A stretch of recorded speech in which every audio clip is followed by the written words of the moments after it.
आप देख रहे हैं आर्य न्यूज। मैं सेजल लता। पटना में आज वीआईपी पार्टी के राष्ट्रीय अध्यक्ष मुकेश सहनी ने प्रेस कॉन्फ्रेंस पर कई राजनीतिक संदेश किए हैं। उन्होंने कहा कि पार्टी का विस्तार लगातार हो रहा है और इसी कड़ी में आज पूर्व रेल आईजी नुरुल हुदा ने वीआईपी पार्टी की सदस्यता ग्रहण की है। पार्टी में शामिल होने से पहले नुरुल हुदा ने वीआरएस लिया और आज मिलन समारोह में वीआईपी नेता मुकेश सहनी ने उन्हें सदस्यता दिलाई। महागठबंधन पर संकेत। मुकेश सहनी ने कहा कि कल महागठबंधन की बैठक है जिसमें सीट बंटवारे पर समझौता हो सकता है। उन्होंने स्पष्ट किया कि वीआईपी पार्टी 60 सीटों पर चुनाव लड़ने का रोड मैप पहले से तैयार कर चुकी है। हालांकि कुछ सीटें कम ज्यादा होती है, उन्हें कोई दिक्कत नहीं है। देखिए, कल महागठबंधन का बैठक होने वाला है बिहार में और हम लोग बैठेंगे और कितने सीट पर लड़ना है डिमांड करना वो तो गठबंधन के प्लेटफॉर्म पे करना है और जब गठबंधन के प्लेटफॉर्म पर स्वीकृत हो जाएगा तो आप लोगों के बीच में आपको इसकी जानकारी हम लोग दे देंगे। हम लोग बहुत ही कंफर्टेबल है, हमारे पास 243 सीट है और हम सब मिलकर मजबूती से 243 पे लड़ेंगे और सब सीट पर जीत हासिल करेंगे और बिहार में तेजस्वी प्रसाद यादव जी के नेतृत्व में हम अपनी सरकार बनाएंगे।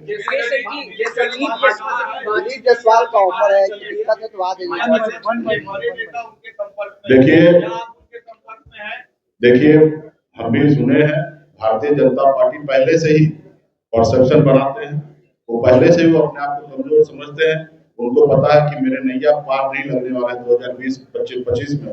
ये नैया को अगर कोई पार लगा सकता तो सना मोहल्ला ही पार लगा सकते हैं, तो इसलिए वो लोग हमारे इंतजार कर रहा है। मैं वहां पे जाने वाला नहीं हूँ और दूसरा उनका एक और परसेप्शन है कि अपने गठबंधन के सहयोगी को सीट नहीं देना, खास करके चिराग पासवान जी को, मांझी जी को, उपेंद्र जी को, ताकि उनको ये हमेशा बताते रहेंगे कि सहनी जी हमारे साथ आ रहे हैं, इसलिए थोड़ा कम सीट वहां पर एडजस्टमेंट कर लीजिए। तो मैं चिराग पासवान जी को भी मैं कहना चाहूंगा आपके माध्यम से कि आप मजबूती से अड़े रहिए। आपका पार्टी का कम से कम एनडीए गठबंधन में 50 सीट मिलना चाहिए और आपको अगर कहे कि मुकेश सहनी आ रहे हैं तो इस बात पे विश्वास नहीं कीजिएगा।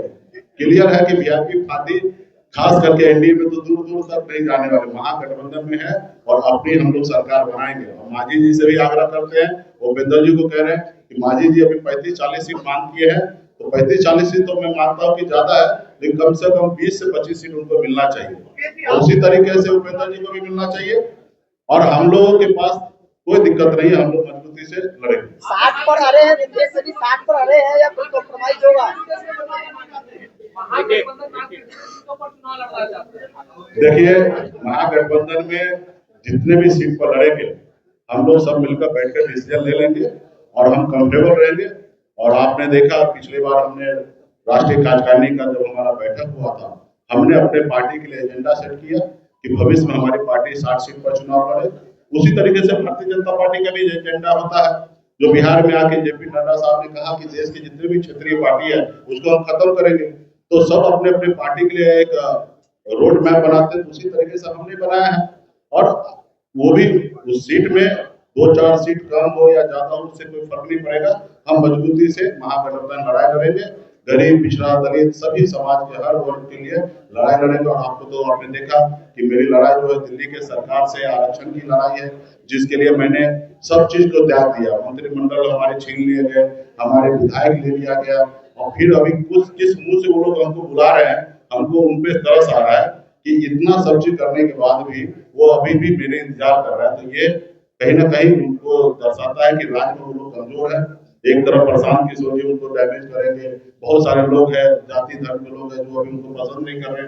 20 साल पुराना सरकार है और नीतीश जी के नेतृत्व में तो निश्चित तौर पे सब लोग परेशान हो चुका है कि अभी क्या युवा सरकार चाहिए और युवा सरकार हम ही लोग देने वाले हैं। तो इसलिए मजबूती से महागठबंधन में हम लोग सरकार बनाएंगे। कल की जो बैठक होगी वो इम्पोर्टेंट होगी आपके भविष्य के बारे में भी, क्योंकि मुख्यमंत्री का चेहरा हमारे भविष्य के लिए छोड़ दीजिए, डिप्टी सीएम का भी चेहरा तय होगा। हम लोगों के लिए अपने भविष्य का चिंता नहीं है। अगर भविष्य का चिंता होता तो भारतीय जनता पार्टी का बात मान के हो सकता है सीएम का चेहरा होता, लेकिन हम अपने भविष्य का चिंता नहीं करते। हम अपने विधायक को तोड़वा लिए, पार्टी तोड़वा लिए, हम मंत्रिमंडल से बाहर निकल के हमारे फिक्र जो है सिर्फ बिहार का हर युवा, हर किसान, हर मजदूर का फिक्र है कि अपने राज्य को छोड़कर दूसरे राज्य में उसको जाना ना पड़े, अपने राज्य में काम करे, यही हमारी फिक्र